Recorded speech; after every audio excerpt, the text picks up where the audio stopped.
First News with Keeler in the morning on WIBX and WIBX950.com. Let's go now to, it's been a long time. The pandemic has gotten in the way. I know he loved coming in the studio, and that is Mayor Rob Palmieri, who's on the line right now. Rob, good morning. I thought you were talking about Rob Mitchell. Well, we have your basketball opponent here. My man. Yeah. He's a great friend, and he's a great leader. So I would like to break his chops, and I will at another time. But Rob Mitchell, our sheriff, does a wonderful job within this community. So my hat goes off to him, and I'm very, very honored to call him my friend. He just told us he's not running for Congress. Are you? I've got 2.5 years. Okay. To continue to move this great city forward, and my only energy right now is doing that. So, right. No, there's no opportunity for Rob Palmieri to even consider running for Congress. Okay. All right. All right, let's talk about your announcement yesterday. Of course, it did ruffle a few feathers. Did you expect that yesterday? Absolutely not. I mean, when you take a positive, I don't know how you make it a negative under any circumstances. So we have a garage that needs roughly $13 to $15 million to upgrade it. We have seen developers that have immersed into the city of Utica, and that's what you look for is economic development.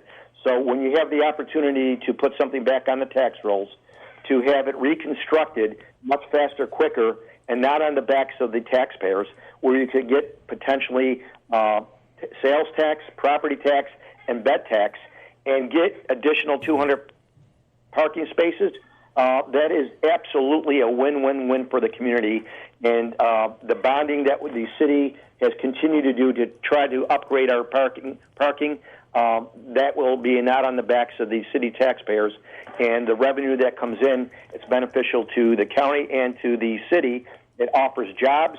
And again, you're dealing with Pike Construction and Bowers, who have been proven to be great partners. And they have done this hell of a lot better than the city government could ever do. All right.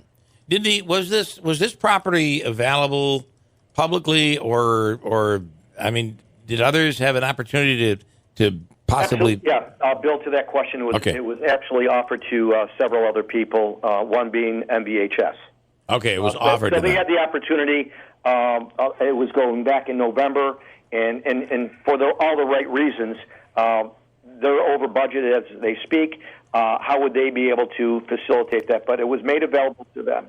And this is, again, one of the concerns is parking in downtown, and this gives them the opportunity to sit down with these developers and have parking. It's quite possible on top of the 200, there may be an opportunity to have more of structurally it can hold it. So I think it's, again, as I said, it's definitely a win for all of us, but at the end of the day, it's a win for the taxpayers. What? Because the bonding, Right. as I said, the $15 million just for the Kennedy, and that certainly we would never be able to do that at one swoop. That would have to be as we've been piecemealing it. Our garages, and I've been looking at this since I would say that I took office, if theoretically having a third party coming in here to run the garages, they are not something that any city, municipality does well, and we have felt at this point. But the third party looks at structurally the integrity of these the parking garages, and until they come up and we put the money into them, they're really not interested into it until we could make them ready and accessible for them. But I would love to get rid of the other two parking garages. What do you say though when the county says, or the MVHS says, we had what we thought was an agreement on 60 parking spaces, and now we're back to the drawing board, and now we have to negotiate with a new company. What do you say to them in that case? I would say at this point, the opportunity, and it's been conveyed to them, they're willing to sit down, and they want to sit down with it and make it readily available, because I think one of the other aspects of it is a medical office building. I think this is going to be absolutely an opportunity for MVHS, the Wynn Hospital, to sit down with them. Let's get away from the weeds of things, and let's look at this as it really is. You have a private developer that has a proven track record. Pike is at $800 to a $1 billion corporation. MVHS, this is going to be an opportunity for them. This is not a threat to them. This is an opportunity. All right. And I'm very optimistic that once the smoke clears and they see it, it will be an opportunity for everybody to move forward. Again, $1.5 million. Yeah. This is coming our way, being on the tax rolls, sales tax, bed tax, and they're going to be able to facilitate improving this at a much quicker pace than the city could ever do. Is a win-win situation. So you then agree that there's smoke? that there's there's no question. Yeah. If I looked at the TV last night, and you have an angry county and what seems to be an angry MVHS. So let me ask you this, Bill. You're a pretty intelligent man. I try to be. I don't know though. Okay. What would be the negative of this for the city, the county, or MVHS?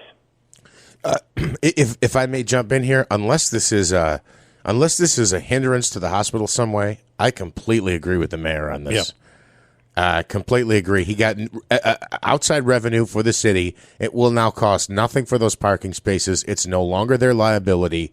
And a project that was $13 million, instead of paying that out, but the city actually puts money in their pocket. I guess my problem with it would be, why wouldn't you work with MVHS and with the county so that they end up not getting surprised on a Thursday afternoon? Well, they weren't, first and foremost, they were not surprised on a Thursday afternoon. I made a contact. The minute I got the application, I called up the MVHS, and I did put a phone call into the county executive. Unfortunately, neither did he return my phone call. His voice message was filled, but that's okay. So, are you at odds? Are you, Mayor? Are you at odds with Tony Picenti right now? I will tell you, Bill, at this point, and I think you can look at my historical history. I will never ever get into a he said, she said type of application. Okay. This has been something that the residents of city and Oneida County has dented the progress. I have never done that, and I've gone through some really bad wars. My only mission is to move the city forward, and that's what I'm doing. And in reference to that, I signed a confidentiality disclosure, very similar to what MVHS has done in reference to St. E. So I was not able to discuss them, but the other aspect of it, it is a city asset. And that is, again, it's a city asset.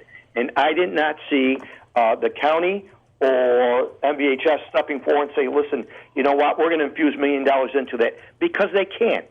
They don't. I mean, we're all in a position that we're looking for private developers, and I'm sure if the county executive from MVHS wants to purchase the Washington garage, I'll sit down and talk to anybody at this point.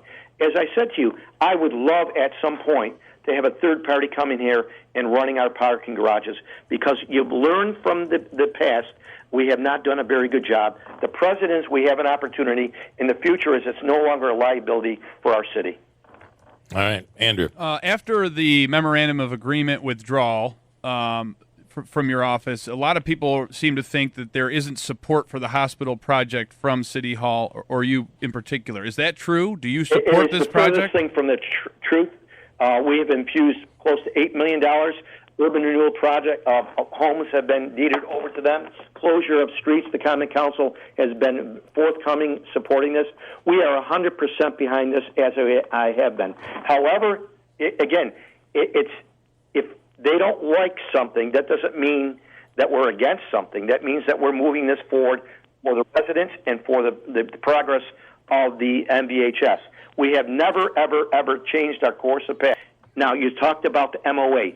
Andrew, if you look and read the MOA, that was a living document, and so many things have changed into that document.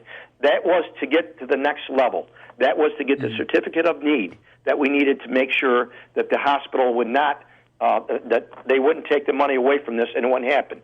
If you remember, it was 1,550 spaces. It was that MVHS was going to be running it and operating it. It was so many different things that have changed, and that's what we all understood. At the end of the day, if the hospital's looking for parking, this gives them the opportunity that this parking not only will it be there, but the additional for the communication for additional parking will be there. They'll be able to facilitate that much more rapidly than the city could ever do. For a private developer, again, it's a win-win situation. So let's bury the egos and let's look at it for what really it is. It's a benefit for the.